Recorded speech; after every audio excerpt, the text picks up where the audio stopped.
Yo realmente vengo a Barcelona, ni siquiera a Madrid, desde México, y con la intención de instalarme en Madrid, pero en algún momento aterrizo por Madrid porque mi hermana iba a hacer aquí un doctorado, entonces yo ya estaba instalado en Barcelona, pero tenía unas vacaciones y me vengo como a acompañarla. Y traje los dosieres de las obras que yo había hecho, que tenía como 4 trabajos, 5 trabajos estrenados. Los metí en una maleta y los traje. Y entonces la idea era, en la semana que iba a estar, a la par que ayudaba a mi hermana, pues ir a ver, pues a enseñar esos materiales a gente. Y entonces, atravesando la Puerta del Sol, vi una guía del ocio y la compré. Y había un apartado específico que decía salas alternativas. Y yo dije, esta es la mía. Entonces, pues literalmente me aprendí los teléfonos de memoria, que me los sé todavía de memoria, y llamé a todas las que había, me recibieron prácticamente todas, o sea, me recibieron Javier en cuarta, Alfonso en triángulo, Juan en pradillo, Juan Yelizano, una chica que no sé quién era en ensayo 100, Aurora en montacargas, poco más. Y alguien que no sé quién en Mirador, que todavía no estaba anunciado como teatro. Y nada, de esa ronda salí con 2 fechas de estreno y hasta hoy. Entonces decidí que me quedaba en Madrid, traje mis bártulos y lo primero que estrenamos como el curro de té fue en Pradillo, y lo segundo fue en Cuarta, lo tercero fue en Triángulo, y un año y medio después nos hicimos compañía residente en Triángulo. Y un par de años después abrimos ya el espacio. Esa es mi historia, la de ellos. Pues incorporándonos a partir de Triángulo. Pero claro, entrasteis a estudiar realmente a Triángulo, ¿no? O sea, vosotros llegasteis a las salas alternativas. Sí, claro, o sea, empezamos a estudiar, bueno, en mi caso empecé la escuela de teatro Triángulo y después del segundo año fue cuando hicimos ya el salto a DT Espacio Escénico, que ya empezaba a funcionar. Y la verdad es que nos integramos un poco, pues como por inercia, estábamos en la compañía, o sea, estábamos como becarios en la compañía, empezamos a colaborar más hasta que empezamos a tomar peso en la gestión de DT y hasta la actualidad. Y como sala, el contacto con la... O sea, independientemente de nosotras como personas, pues es porque básicamente el tipo de actividad que empezamos realizando y el que continuamos, pues es en el contexto en el que puede ubicarse. Sí, hombre, yo diría que estoy de acuerdo, pero y más que eso, o sea, yo creo que nosotras somos la primera generación que hacemos nuestra carrera en salas alternativas. Vosotros estudiasteis en una sala alternativa y desarrollasteis vuestra carrera. Yo no estudié en ese contexto, pero todo mi trabajo prácticamente, o sea, lo que yo había hecho era en un espacio y un formato no convencional, y digamos, igual que otras compañeras de otros espacios, somos como la primera generación que ya hay salas y hacemos la carrera. No nos toca hacerla fuera y generar las salas.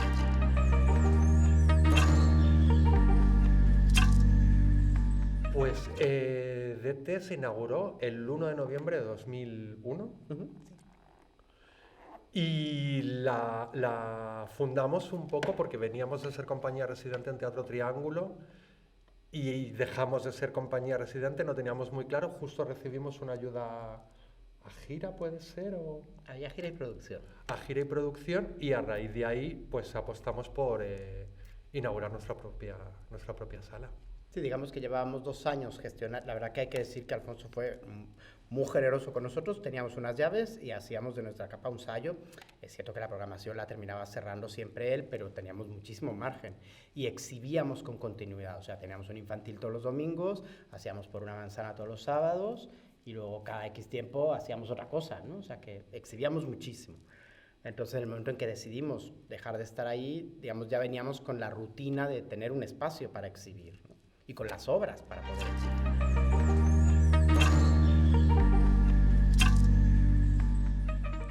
Pues la verdad es que desde el principio teníamos muy claro el contexto en el que nos estábamos moviendo, sobre todo en el caso del barrio de Chueca, con todas las características que ello conlleva. Y de las primeras cosas que empezamos como a programar sin tenernos a nosotros como compañía fue justo, pues supongo que estaríamos ya en el primer verano que nos pilló, que sería 2002, con versión original, que es un ciclo que llevamos haciendo desde entonces, que engloba trabajos de temática LGTBIQ+. Y yo creo que es un poco como, a partir de ahí ya, como que aterrizamos, ¿no?, en la relación con el barrio, y luego aparte incorporamos nuevos ciclos, como a lo mejor podía ser Más bonita que ninguna, que es un ciclo de travestis o drag queens, como lo quieras llamar, que también es, por la idiosincrasia de Chueca, como algo muy característico del barrio. ¿Y qué más actividades hemos hecho así con el barrio? Yo creo que principalmente son esas dos.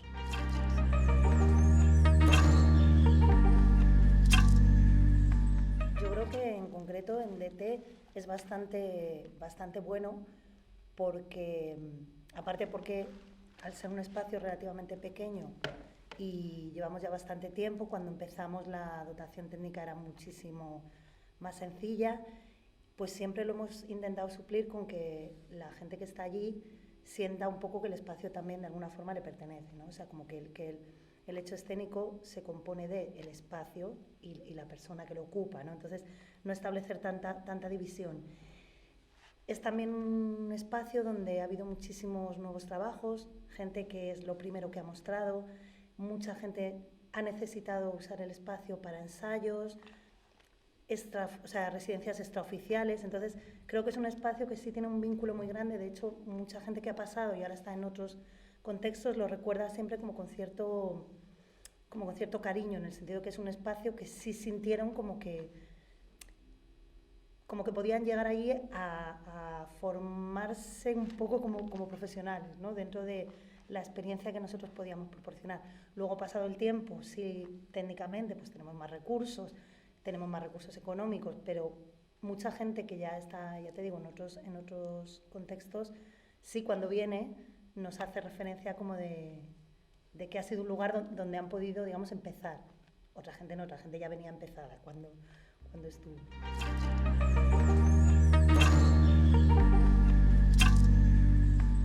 Bueno, somos una cooperativa, en principio trabajamos en un sistema horizontal, tenemos la estructura del trabajo dividida en proyectos y en principio esos proyectos van rotando a lo largo del tiempo para que, digamos, todas tengamos la capacidad de hacer todas las labores y también que nadie se quede, como digamos, atrapado no sé, en una burocracia, en un aspecto concreto. Entonces trabajamos directamente en todo. O sea, somos quienes gestionamos todo y prácticamente quienes hacemos todo.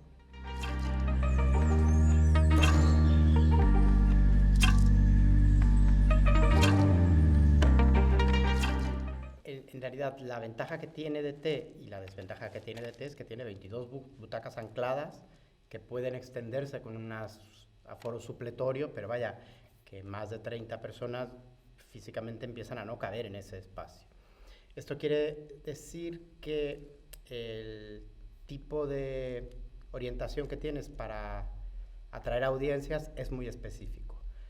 Hemos tenido varias épocas y hemos tenido varias diferentes situaciones. En los ciclos en concreto, estos que ha mencionado Carlos, que son versión original y Más bonita que ninguna, y cuando nosotras hemos hecho una exhibición continuada en el tiempo, es cierto que normalmente sí llegamos a un público externo. De hecho, hemos tenido temporadas muy exitosas igual ya hace un tiempo, pero o sea que cuando hemos mantenido la programación, hemos accedido a tener un público externo. Y es cierto que la característica que tiene como espacio hace que quien viene a DT participa de una experiencia que va un poco más allá de ir simplemente a un espacio, porque es demasiado pequeño. Entonces, el formato no va a permitir nunca un distanciamiento escénico porque no hay una proxemia que lo permita. En el otro contexto, en el contexto de apoyo a la creación y a las artistas, que es un poco lo que explicaba Violeta, lo que hemos hecho siempre es, ya que tenemos 3 metros por 7 de escenario y 22 butacas, sí que tenemos un espacio que podemos abrir y sí que podemos brindar infraestructura y apoyo no dinerario. Ahora podemos apoyar un poco económicamente, pero fundamentalmente en infraestructura. En este caso, la atención es más a posibilitar que la creadora genere un trabajo y no tanto a que un montón de espectadores llegasen al patio de butacas, porque no lo tenemos. Entonces allí la realidad es que la exhibición suele ser bastante puntual y el público es bastante cautivo, es gente que ronda a esa compañía o a esa creadora, porque es lo que va a caber. Entonces sería estúpido que nos dedicásemos a atraer más gente que no es el lugar para ello, ¿no? Entonces sería esta doble relación. En determinados puntos sí que tenemos una capacidad de convocatoria amplia, en otros es directamente atender como al insight, ¿no? A lo que es el trabajo creativo y la posibilidad de compartirlo con un entorno cercano.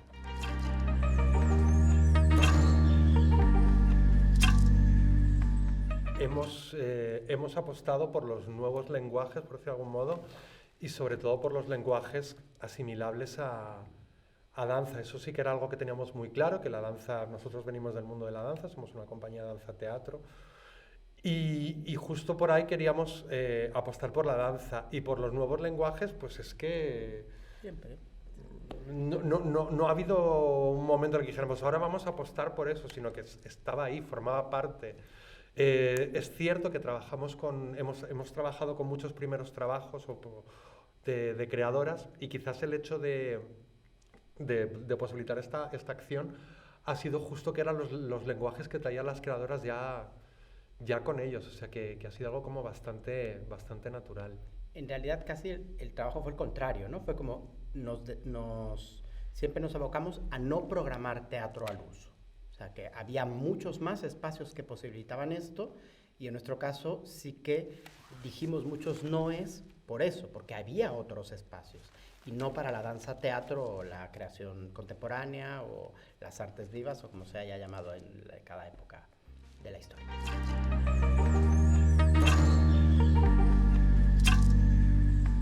Apostando por la danza, apostando por los nuevos lenguajes, ya íbamos como limitadas en este sentido.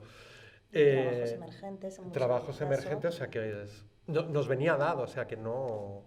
También las características físicas del espacio, sobre todo al principio, permitían que las muestras no se limitasen a lo que es la caja negra. O sea, ahora es verdad que pasado el tiempo ha ido cada vez tendiendo más ahí, pero cuando no teníamos una grada, cuando no teníamos un dimmer, pues muchas veces había espectáculos que ocurrían en el hall, que ocurrían en la escalera. O sea, que las características del propio espacio también ha permitido que sea muy flexible la forma y el lenguaje en el que se transmite. Sí, y esto ha pasado además con compañías que a lo mejor han venido con un trabajo que ha estado exhibiéndose en X, y justo el hecho de llegar a DT les hacía esto, ¿no? De, uy, pues aquí me puedo mover, no tengo por qué tenerlo todo en la caja negra. Tenemos 2 plantas, hay como bastantes espacios, con lo cual dábamos mucho la posibilidad. El escaparate es un ejemplo, ¿no? O sea, hay un escaparate a la calle que las compañías lo pueden utilizar como parte de la comunicación de su espectáculo, y muchas veces hay cosas que ocurren en el escaparate, ¿no? Hasta en la ducha, ¿no? Adolfo hizo una vez una cosa en la ducha. Sí, eso fue itinerante también hemos tenido. Entonces, como el espacio está ahí y está a disposición de quien está, entonces en principio eso también, las características físicas del espacio han permitido y han fomentado que muchas veces esos lenguajes hayan sido más, o esas características hayan sido menos estándar por las propias características del espacio. Y bueno, yo creo que también hay que recordar que este tipo de espacios tienen un contexto creativo en su germen. O sea, este no deja de ser el espacio del Curro de Té, que nunca hizo un trabajo convencional, por ahora. Igual un día hacemos un Hamlet.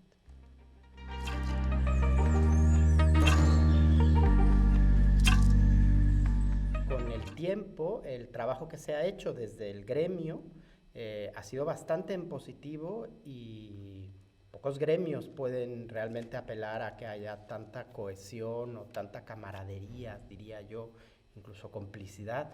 En este momento está funcionando hace ya una década, diría yo, ¿no? Como 8 o 10 años. Igual no tanto, pero sí que es cierto que desde el momento en el que yo me empiezo a relacionar con la gente de Macomat, sí que ha habido como un procomún más evidente en todo el mundo y como muy tomar decisiones consensuadas y incluso con parámetros consensuados que llevamos más allá de un ideario. O sea, es cierto que cada vez trabajamos como más a favor de la unión de todas.